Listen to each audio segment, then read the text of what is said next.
سفير البوليزاريو. أمر مضحك أن تكون البوليزاريو لديها سفير. هذا السفير الإخوان يتقاضى حوالي 20 مليون سنتيم من أموال الجزائر، بينما المعلم في الجزائر يتقاضى حوالي 1500 درهم شهريا. هذا هو الأمر المحزن. أموال الشعب تصرف على غير أهلها. إذن السلام عليكم الإخوان، كنتمنى تكونوا في أحسن الأحوال وانتم كتشوفوا هذا الفيديو هذا.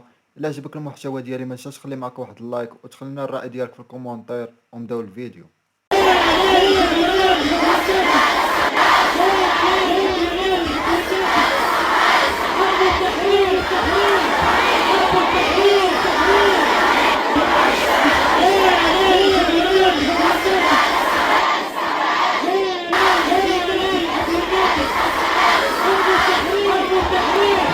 مجموعة وهمية ترأستها الجزائر، كما كانت الجزائر نفسها تدير من طرف فرنسا. العالم الآخر قالوا لي دوري دارت، ثم قال ماذا بيوت الدائرة. كيف سيتصرف أبو جهل السلطاني مع الحفلات الماجنة والكباريهات وبيوت الدعارة مثلا؟ جزء من الدولة هذا.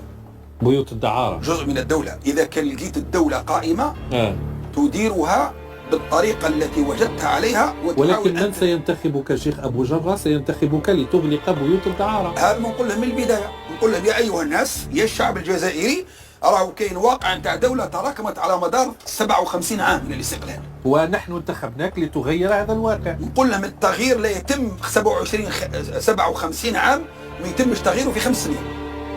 ونقول لهم والدليل أنه لما حكمت رئيس حركة مجتمع السلم لقيت تركة إيجابية، خلينا نقول تركة إيجابية، حاولت أن أضفي عليها ما أستطيع، لكن ما تقدرش تغيرها. كاين ناس رافقوا الشيخ على مدى طويل. العالم كامل ولا عارف صورة الجزائر. كما قال واحد الجزائري: لو كانت الجزائر دولة سياحية لتفوقت على الهند من حيث عدد السكان. المغرب يخرج منه الرجال دفاعا عن الوطن.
المغاربة ديما حاضرين تبارك الله، اللهم بارك. الصحراء كانت مغربية وستظل مغربية، وأخيرا انتصرنا الحمد لله.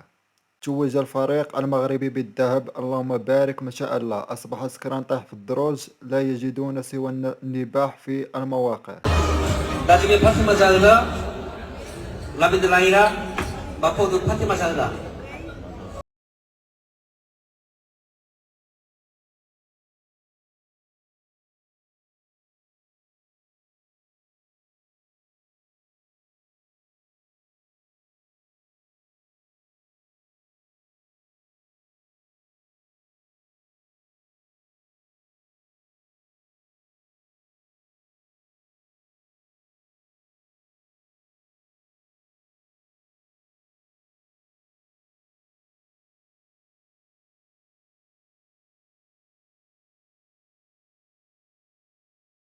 الأحرار اللهم بارك اللي كيشرفوا المملكة المغربية.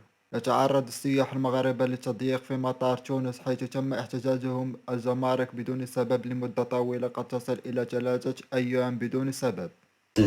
انت اخويا السيد مقطع غير 3 ايام، مريزيرفي في لوطيل ديالو، جيب 3 ايام، جيب معاه 700 اورو، شوف شنو دار. قالوا لي غترجع قطع وراقي. لا اله الا الله محمد رسول الله مع التوانسه. ديوانه خرجت فينا طول العرض، صافي بوليس كلشي خرجوا فينا طول العرض. قال لك نتوما سيدي مغاربه ما مقبولينش في تونس، السلام عليكم. طاي والفول خضر.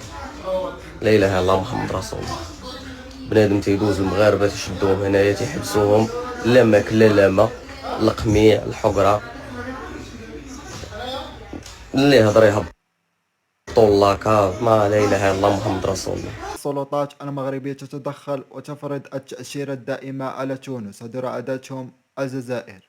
المشكلة الحقيقية بين المغرب والجزائر وهو الحدود الموروثة عن الاستعمار، بمعنى آخر البوليزاريو موجودة ضمنيا.